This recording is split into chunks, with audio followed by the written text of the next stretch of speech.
Hello students, here we go with the module number 3 which deals with the heat treatment of a steel, that is ferrous and non-ferrous alloys. So to start with the heat treatment, so we need to understand how the different phase transformation are going to take place when we are going to change the cooling rate. So here in the beginning, so we'll see what are these triple T, that is time, temperature, transformation and continuous cooling transformation diagrams. So initially we'll understand how we can construct these diagrams and what are the informations we can get it from these diagrams. So whatever we discussed in the previous module, the iron carbon diagram, okay, so that is the basis for module number 3. So the phases which we have discussed like alpha ferrite, austenite, or we say gamma iron or a delta iron and Fe3C. So all those phases are obtained when we have a equilibrium cooling. Okay, so when the cooling rate is constant. So when we have a non-equilibrium cooling, that is when the cooling rate crosses a certain limit, so then we obtain a different phases which are other than these equilibrium phases. So how these phases are obtained when we change the cooling rate, so all those information are available on these two diagrams. To move on with that, so we'll see first what are the things we are going to get it from the model number 3. So first we'll understand how to construct these triple T and CCT diagrams. Then we'll move on with the heat treatment. What exactly a heat treatment? So what are the different types in that one? So we'll see. Then we'll give some idea about the concept of hardenability. So how we can understand that one, and case hardening, that is a surface hardening. So which is based on a fixed second law of diffusion. So once we understand these things, at the last we'll understand few property of a ferrous and non-ferrous alloys. Okay, so to move with that, what exactly these triple T and CCT curves deals with. Okay, so the phases which you have seen, so as I said earlier, on the iron carbon diagram, that is the equilibrium diagram, so are obtained when we have a slow cooling or a equilibrium cooling. Okay, so when we change this cooling rate, the phases which are going to appear on the iron carbon diagram will change. Okay, so when these things are going to change, so what are the different phases which you are going to get? All those things are obtained or understood with the help of a time temperature transformation diagrams. Okay, so these diagrams will give the composition, okay, of iron and carbon with respect to the different combinations of cooling. Now to have this triple T diagram, so triple T diagram are also known as isothermal transformation. Here the transformation is going to occur at a constant temperature. The transformation, during the transformation, the temperature will not vary until the whole phase will transfer to one mode. Say for example, if a gamma, that is a austenite, transfer to the alpha ferrite, then until this whole transformation completes, the temperature will not change. Is in the triple T diagram is also called as a Baines curve or a C curve or a S curve. So when you see that curve, you will come to know why we call that as a C curve or a S curve. So now to draw the triple T curve, that is a time temperature transformation curve. So we'll take 0.8% of a eutectoid steel. So we already know what exactly a eutectoid means. Eutectoid means a solid 1 will gives rise to solid 2 plus solid 3 on cooling. Okay, that is a gamma austenite will gives rise to the alpha ferrite plus EFE3C, that is a cementite, which is a intermediate compound. So this triple T curve is specially drawn for 0.8% eutectoid steel. So on the x-axis, so we are going to take the time. Okay, so initially we are going to take a few seconds, then a minutes, then a hours. Okay, so it is a logarithmic scale which you are going to take it on the x-axis, and on y-axis we are going to take a temperature. Okay, so once we see this eutectoid composition, that is a 0.8% carbon, so the temperature at which this alpha ferrite transfer to the austenite is 727. So that is a normally we call as a A1 critical temperature. Okay, so when we have a slow cooling rate, so this austenite will starts transforming to the alpha ferrite or Fe3C. So once it crosses 727 degrees Celsius. Okay, so by knowing these things, what exactly x-axis and what exactly y-axis and what is the composition which makes a difference and the temperature, so we'll move on how exactly we can construct the triple T diagram. So before moving on how exactly we can construct, just we'll see how this triple T diagram looks like. Okay, so as I said, on the x-axis we are going to have a time log scale, on the y-axis we are going to have a temperature in a degree Celsius. So we have marked it from 0 till to the 800. Why? Because see, 727 is the A1 critical temperature, so which we are going to consider for eutectoid transformation. So we have just marked till there. So below which, so once we are going to have a slow, that is the different cooling rates, the austenite which is present above 727 will start transforming into different phases. Okay, so one already we know that's a pearlitic, that is a pearlite is a eutectoid mixture, and remaining are non-equilibrium phases which are called as a bainite. Okay, so in that one also we call them as a upper bainite and a lower bainite, and if the cooling rate is critical, then we'll end up with a martensite at a room temperature. So this is a nose, so which normally occurs at a 550 degrees Celsius for a 0.8% of a carbon. Okay, so here what are the temperature which are important? We'll take a room temperature 25 degrees Celsius, 240 degree Celsius as a MS, that is a martensite starting temperature, and 550 degrees Celsius, so at which the nose is going to occur, and 727 degrees Celsius where the transformation of alpha into the austenite is going to occur. And once we are going to join these things, okay, so these things, how exactly we're going to get this curve, we'll see it in the next slide. So once we are going to join all these curves, so we are going to get a C curve like this, or you can check the shape as a S curve also. Okay, so when we talk about these martensitic transformation and all, so we can see. So depending upon the temperature and the time which it is going to take in order to transform to different phases, so you can see here the time scale initially it's in a seconds, then it moves to the minutes, then it moves to the hours. Okay, so you can, the important thing here to be noted is the nose will appear so in between 2 to 4 seconds, so 2 to 4 seconds for a 0.8% carbon, that is a eutectoid mixture. Okay, so here already we know in the previous module, pearlite is nothing but a mixture of alpha plus Fe3C, which is a lamellar in structure. Okay, and the austenite is stable above 727, and once the temperature is going to get a decrease or reduced below 727, the austenite is not a stable, so it will transfer from austenite to the ferrite and Fe3C. So that is what we have seen in the previous module, where we have discussed the different alloying elements into the steel.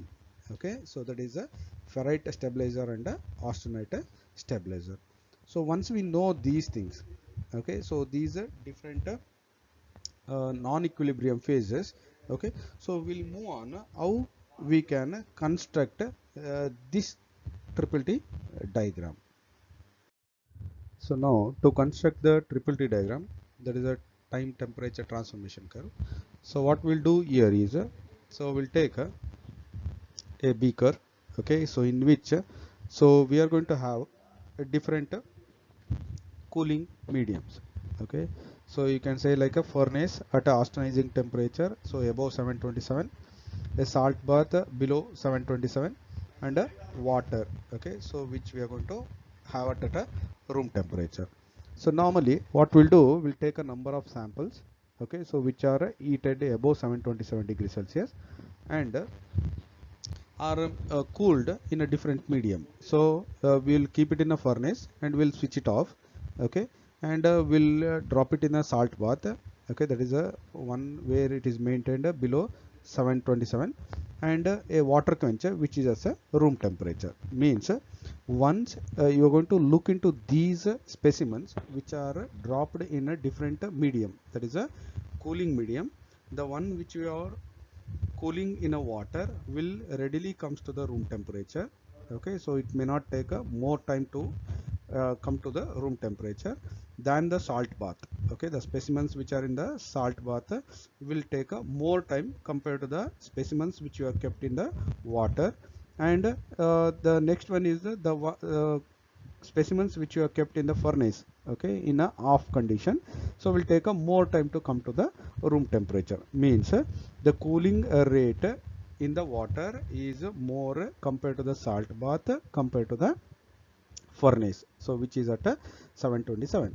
Means once we are going to analyze these specimens for their microstructure as well as for their hardness number, the hardness number which you are going to get it at the water, okay, so will be more compared to the salt bath, so compared to the one which you're going to cool it in the furnace. Okay, means the time taken to transform from austenite to the different phases, so will be more in the furnace compared to the salt bath compared to the quench. Okay, so as we have seen it in the triple T diagram. Okay, so the one which takes a lesser time, okay, lesser time to cool to the room temperature will end up with the martensite, and the one which takes intermediate time will end up with the benite, that is a upper benite and a lower benite, and the one which takes a longer time will end up with the pearlite or a lower benite. Okay, so which are ductile in nature. Okay, so by analyzing these things, so means how much time they are going to take in order to transform from austenite. So keep in mind, so these specimens are austenized. Okay, means they are heated above 727 for a long time, then they are transferred to the medium to check the transformation time they are going to take, so in order to transfer to the different phases. So now once we take up those things, okay, so just to see how exactly we're going to follow the steps to drop the triple T curves. So step 1 will be a large number of identical samples, okay, of the same bar are cut into small pieces and they are placed in a furnace above 727.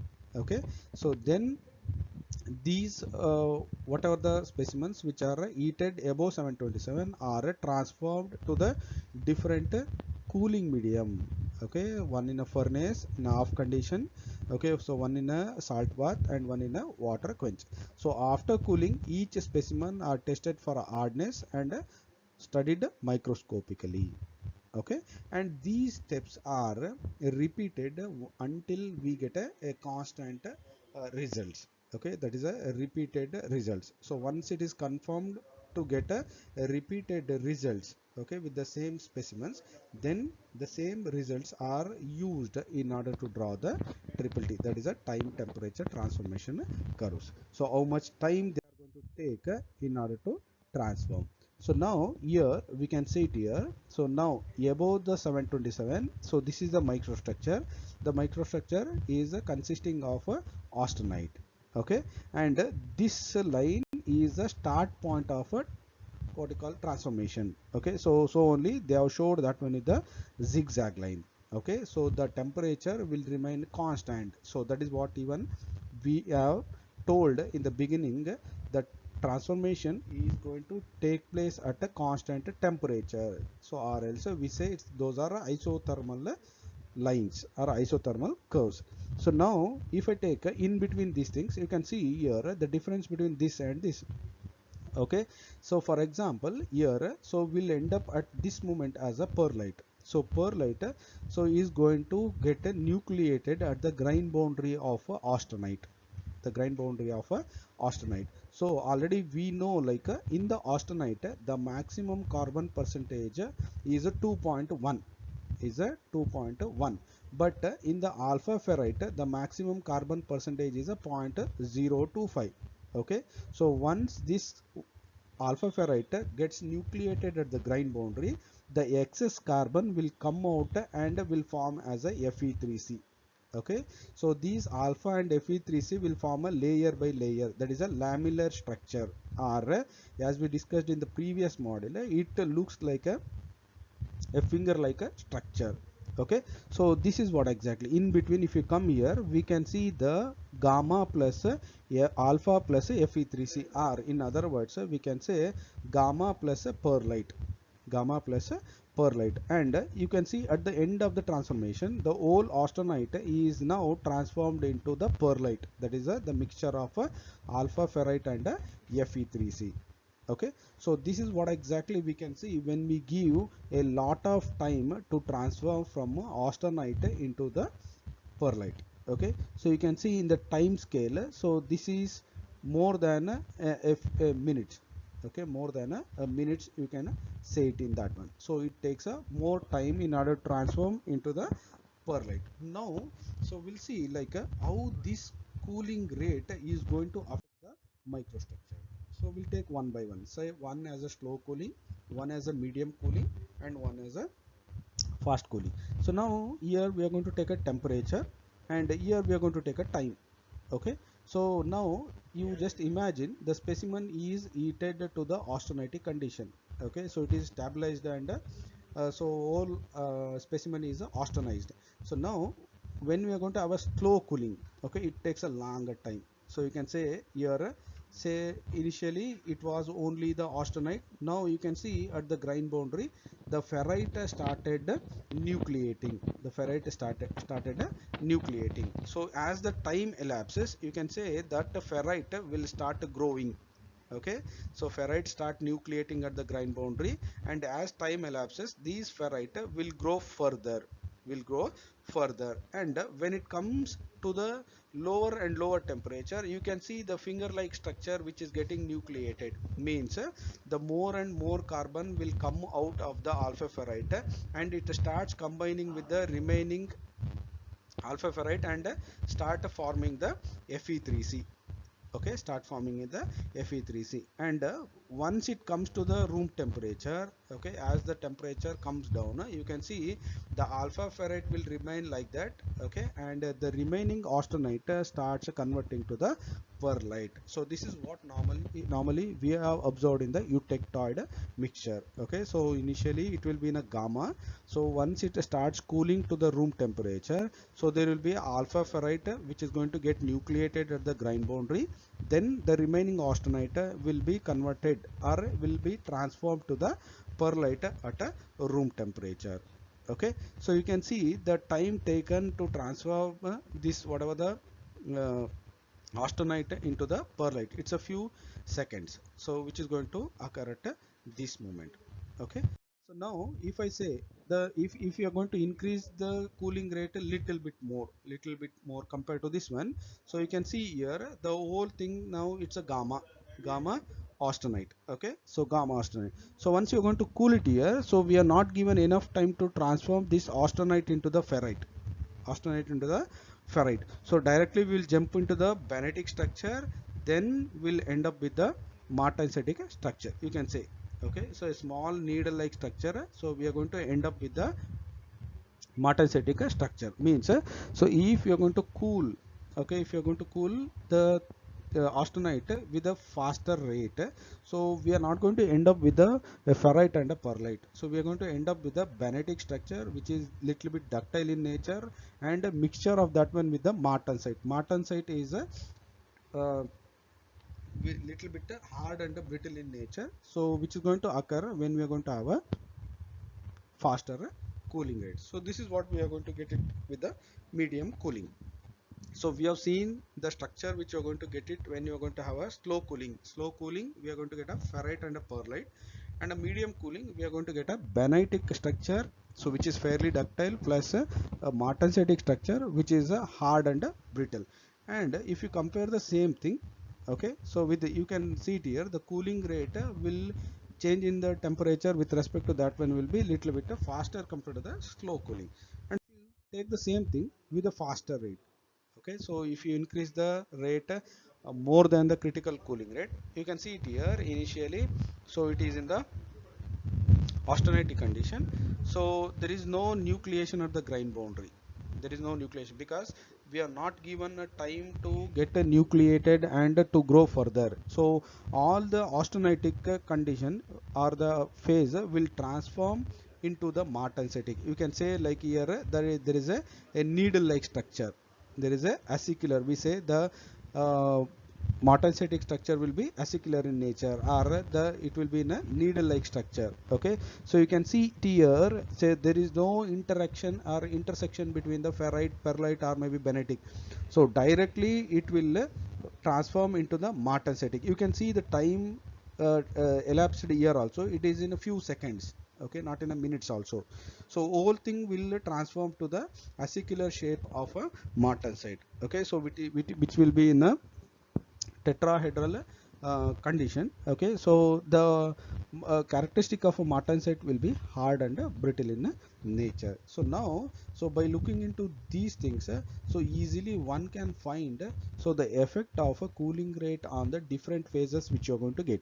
Okay, so once again, once we get the different phases also, the properties of that combination again depends on the phases which you are going to get it in the microstructure. Okay, say if you're going to get a pearlite, so again in the coarse and a fine pearlite the ductility will be different. Okay, even in the benetic structure the ductility will be different, and once we get the martensite with the faster cooling rate, so the whole scenario will change. The whole scenario will change, leading to the hard and brittle material.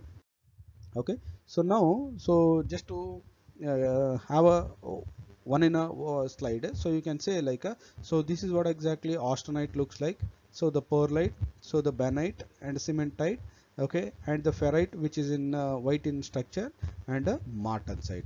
Okay, so again when we are going to change the cooling rate, so there will be change in the grain structure also. So once we are going to get a fine grain, coarser grain. Okay, so already we have discussed what are the effects of getting a fine and a coarse grains on the strength of a material in the module number 1. Okay, so once to have a glance at the whole, okay, to summarize the triple T diagram. Okay, so you can see it here. Okay, so this is the nose which you are going to get okay, within a 2 to 4 seconds, and these are the different intermediate phases, or what you call it, the different non-equilibrium phases which you're going to get it on the things. Okay, so one important thing is a benite and a martensite. Okay, so martensite will start transforming or the start at 240 degrees Celsius. Again this temperature will depend on the carbon percentage. Okay, so as we know from the iron carbon phase diagram, so as we move to the right side, the hardness and the brittleness of the component, that is the composition will increase. So as the carbon percentage increases, the hardness or the strength, brittleness of the material will keeps on increases. Okay, but when you compare that one with the hardness number, so martensite will be having the higher hardness number compared to these phases. Now to see the effect of the carbon content on the appearance of this nose. Okay, that is a transformation. You can see here, so hypoeutectoid steel, the one which is having a carbon percentage which is less than 0.5, and hypereutectoid steel, the one which is having a carbon percentage more than a 0.8. Okay, so you can see the nose or the critical cooling will occur at a 0.75 seconds. The same thing if you refer to the 1.2% of a carbon, the nose will appear a little bit earlier. So as I said in the previous slide, so as the carbon percentage increases, the appearance of the nose will be bit earlier means so the tendency to form the harder material or to transform into the martensite will be little bit faster at a higher carbon percentage. Okay, so now what are the effect of these cooling rates on the different transformation? So you can say here, so if you are going to have a austenite which is heated above the 727, and if you are going to drop or if you're going to cool that one, okay, within a few seconds, not giving enough time, okay, that is a curve number 6 we say. Okay, so and if you're going to drop that one with touching the nose, okay, that's a C curve, okay, that is a curve number 7. Okay, so here we have different cooling curves, so these are called as a cooling curves. Okay, so which shows the zigzag line as a transformation. See now if you see all these curves with respect to this and this, so here there is no transformation, the austenite will suddenly freezes into the martensite. The same thing will happen here also. Okay, so the martensite will the austenite will readily transfer to the martensite. But if you see it here, okay, so you can see it here, the curve cuts here, so means there is a transformation into the fine perlite.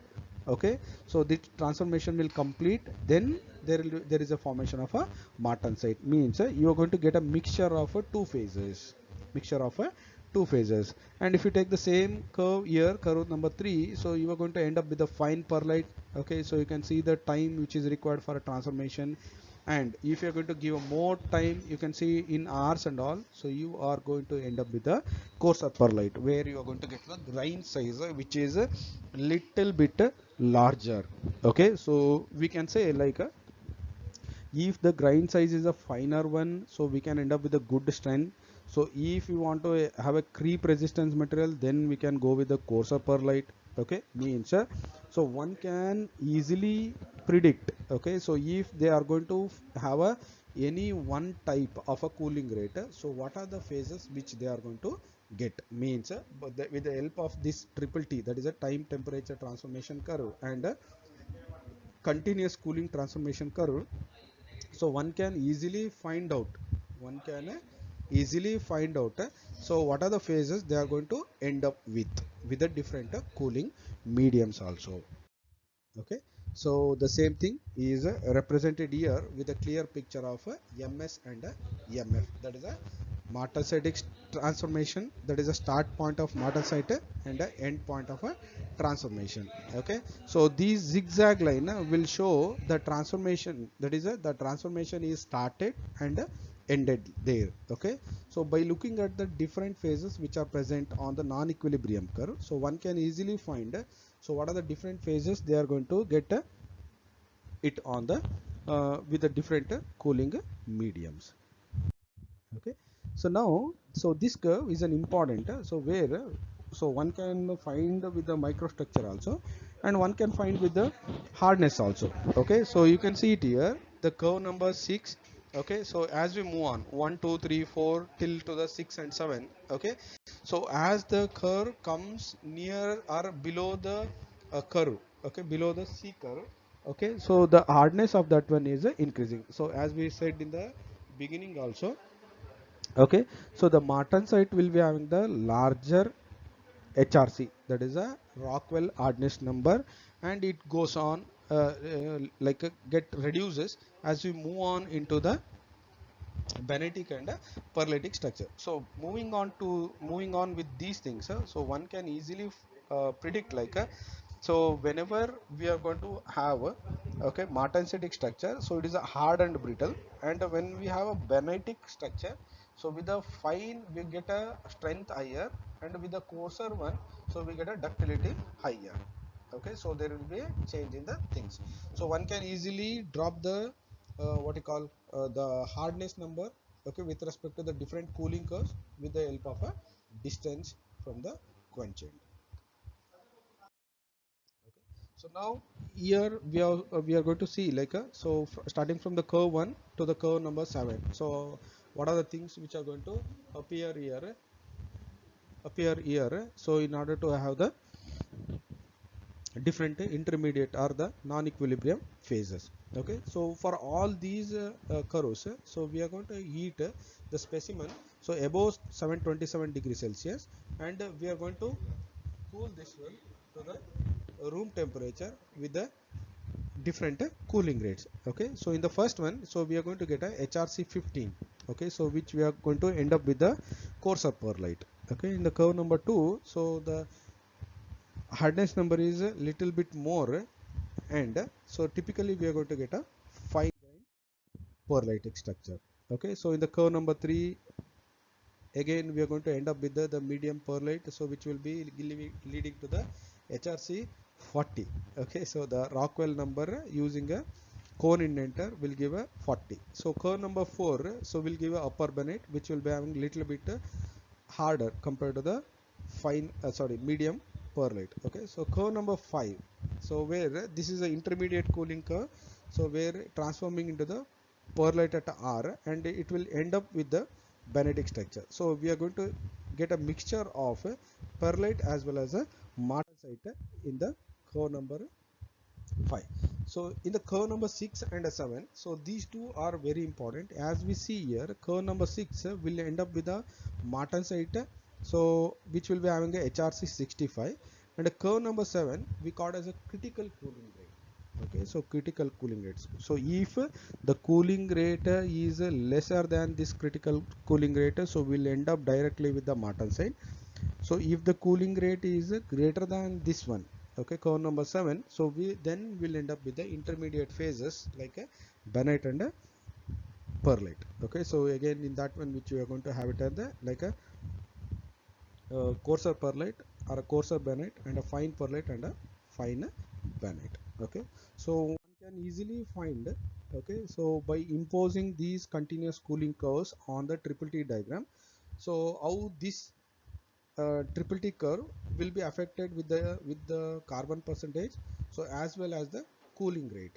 Okay, so how we can end up with the different phases. Okay, so which are going to present at a different okay, so now, so once we know how these things are going to change with respect to the cooling curves, so we'll see like what are these Bennett and a perlitic structure, that is a non-equilibrium phases.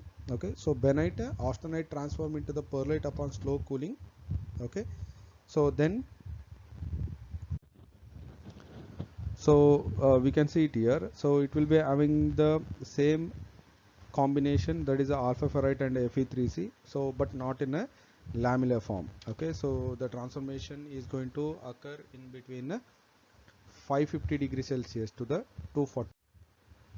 So here it occurs in between the temperature 550 degrees Celsius to the 240, and so there will be two forms, one as upper Bennett and lower Bennett. So here, so upper Bennett, which is feathery mass of a dark cementite particle distributed in a mixture of ferrite, and lower Bennett will be having a dark acicular or a needle shaped structure.